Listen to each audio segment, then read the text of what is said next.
Beetlejuice, directed by Tim Burton, starring Alec Baldwin, Gina Davis, Winona Ryder, and the great Michael Keaton, was a huge hit in 1988. Burton, banking off the success of Pee-wee's Big Adventure, decided to take on a bizarre ghost story where a young, recently deceased married couple is haunted by a bizarre family from the city. In their desperation, they call upon a crazy freelance bioexorcist named Beetlejuice? Beetlejuice? Nope. It's Beetlejuice.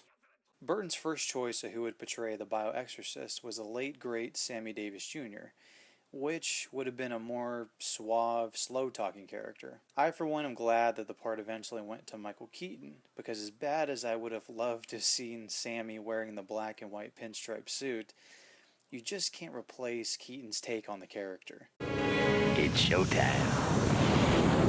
Beetlejuice is so entertaining to watch that you don't even notice that he's only on screen for 17.5 minutes of the 92-minute film. Every second he keeps you on edge, hanging on to every single word that comes out of his mouth. The ghost with the most can only be brought back to haunt the living if his name is called out 3 times.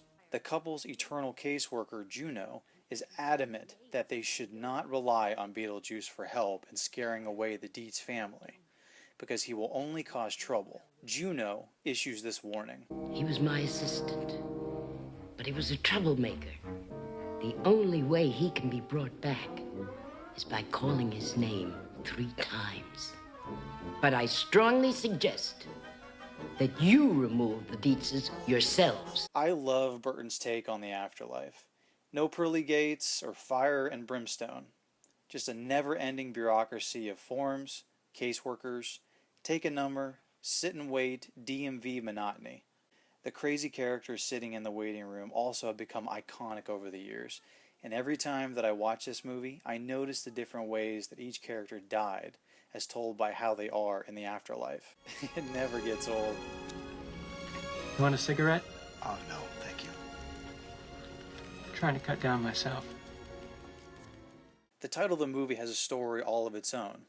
Apparently, Warner Brothers didn't like the title Beetlejuice, and were going to change it to House Ghosts. All I can say is wow. To play a prank on them, director Tim Burton jokingly tossed out the title Scared Shitless, which, to his horror, was actually considered by the studio as the film's new title. Thankfully, the title stayed, and the movie became so popular that it spawned a popular 90s cartoon series. I remember watching it every afternoon when I got home from school.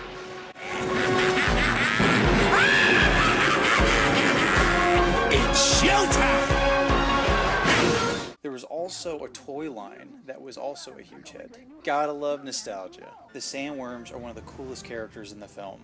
They are black and white striped, with a head within a head, and slither throughout the underworld, feeding on the dead.